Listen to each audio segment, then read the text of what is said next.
Hello mga farmers, for today's video may papakita po ko sa inyo na tanim natin na nangka.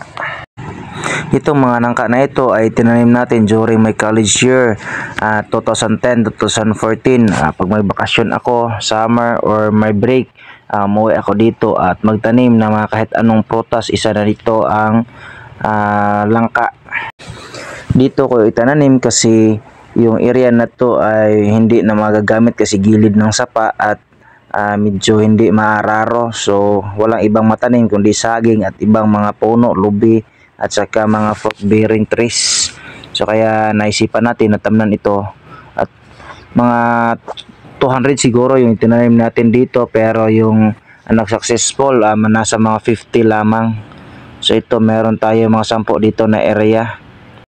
Mga 10 years na pala itong nangka natin dito at napagandang isipin na nakikita natin yung pagtanim natin noon at ngayon nagbibigay na ng bunga at nagbibigay na rin ng extra income sa atin. At dito na makikita natin yung may bunga na rin yung isang punuan natin sa ating langka. So makita ninyo, ayun. So ito yung mother plant natin sa ating langka. Ito ay sobra na 20 years siguro ito at napakatamis at napakalaki ang mga bunga nito, kaya pinamarami natin itong punuan na ito.